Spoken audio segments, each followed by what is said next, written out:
about going to the new gold country, and he made up his mind.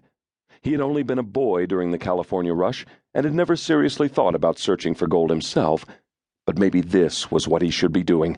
Just watching the unbounded enthusiasm of these miners made him think that here was something to go after, something to live for. Tracy went over to a group of men who were making plans to set out the next day for Colorado. They didn't seem to notice him as they talked about the supplies they would need and were willing to beg, borrow, or steal for their trek. Suddenly, Tracy broke into their conversation. "I've got some money of my own. I'll pay you if you take me with you," he said, his gray eyes focusing on the other men.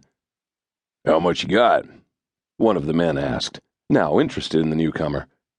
"A little over $5. Tracy showed the man some bills and loose change, a portion of which he had taken from the money his sister kept in the cookie jar at home. "You got yourself a deal," the man said, taking the money from Tracy. "We're leaving from here first thing tomorrow morning at dawn, but you're going to need yourself a horse and food and supplies of your own." "I'll have them," Tracy said, shaking the man's hand. "And I'll be here at dawn waiting for you." Left without funds of his own, Tracy knew he was going to have a hard time raising his own grubstake from his stingy brother and sister. Still, he wasn't going to let anything stop him from going to find gold in Colorado. "Down at the bank just now, I heard that a prospector from Georgia, name of William Green Russell, has found gold in the highlands of the Colorado country east of the Rockies." Chet Harris, in his mid-30s and somewhat overweight, fingered the gold nugget that he wore on the gold watch chain spanning his waistcoat. Then, grinning at his partner, he dropped into a chair in their lavish office suite in San Francisco. "I picked up the same story myself, and the newspapers are already screaming the news," said Wang Ke, slender and bespectacled, more than a decade older than his partner. The Chinese man, who by now had assimilated many of the ways of his adopted country and spoke a nearly perfect English, regarded Chet with his customary seriousness, but he felt the same surge of excitement. It was 1858, 8 years since they had made their own fortune in the California goldfields, and in that time they had built a great financial empire. The Wong Harris firm owned banks, real estate, newspapers, and hotels throughout the growing state of California. It was no wonder that the pair were regarded as the West's most eligible bachelors, even though they had become expert at eluding husband-seekers.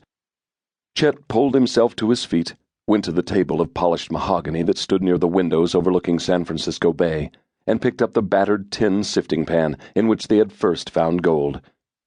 He held it up to the light, then turned it over slowly.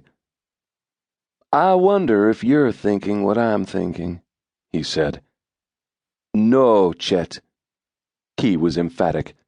"Even if we retired today, we couldn't spend our money in our lifetimes.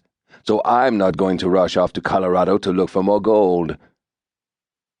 Chet's grin broadened, but there was no humor in his eyes. "We both enjoy challenges, Kay," he said. "Our business enterprises here are thriving, and I'm feeling restless. I'm eating too much and putting on weight. You sit around so much doing paperwork that your bones are beginning to creak. Nobody knows more about gold than we do. I think we owe ourselves another taste of adventure."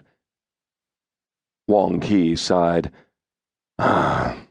"Last year's financial panic has put men out of work all over America," he said. "Fortune hunters from every part of the country will be going to Colorado country by the tens of thousands. It will be the California gold rush all over again. Not for us. We can take security guards with us or hire them after we get there. This time, we'll never go hungry, and we can afford the best accommodations. If any are available." Wang Ke shook his head, then smiled faintly. "Unfortunately, I'm as lacking in common sense as you are." "That's more like it." Chet returned to his seat, then spoke briskly. "The way I see it, we'll use a different strategy this time. We were lucky in the California rush, but lightning isn't likely to strike again without careful planning. The surface gold is discovered very quickly, but the real pay dirt is found in the ore that needs to be smelted, which is beyond the capacity of the individual gold hunter." "Aha!" Key brightened. "We establish land claims, as many as possible. We buy out individual claims when necessary." "Exactly.